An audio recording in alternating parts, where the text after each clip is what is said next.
मेरो चाहिँ हैन साथीहरु बिहे गरेको 5 वर्ष भयो हैन। 5 वर्षमा कतिवटा 5वटा भ्यालेन्टाइन डे गयो।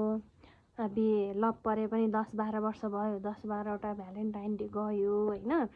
त्यस्तो गिफ्ट पाएको भने चाहिँ मेरो बुढो जुन बोयफ्रेन्ड हुँदा पनि एक सुकाको चकलेट पनि पाइएन हैन।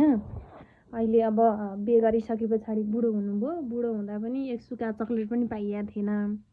गिफ्ट दिन भनेपछि चाहिँ के हो जानेकै छैन नि। त्यस्तो के दिनुपर्छ, कसरी बुढीलाई खुसी राख्नुपर्छ भन्ने नै थाहा छैन हैन। अनि यो वर्ष चाहिँ त्यही पनि उहाँले जानेर बुझेर दिएको चाहिँ खासै होइन। अनि म आफैले अब नबुझ्नेलाई है अब बुझाउनु पनि पर्ला, बुझाउनै पर्ने भयो भनेर यो वर्षको मेरो भ्यालेन्टाइन डे दिनसँगै गइसक्यो। गिफ्ट खोइ भने भएको भएर चाहिँ लु 5 वर्षमा यो चोटि चाहिँ 4000 पैसा 4-5 हजारको एउटा त्यो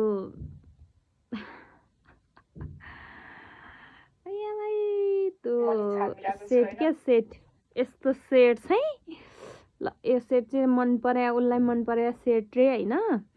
अनि यस्तो चाहिँ किनेर लगाऊ भनेर भन्नुभयो। त्यही पनि अब आफूले मागेर पाएको भए पनि आइ एम सो ह्याप्पी जे होस्। आज अब बिहे गरेको लभ परेको यत्रो वर्षमा चाहिँ आज गिफ्ट पाइयो, मागेर भए पनि हैन। आज चाहिँ गिफ्ट पायो है गाइजहरु, भ्यालेन्टाइन डे गिफ्ट।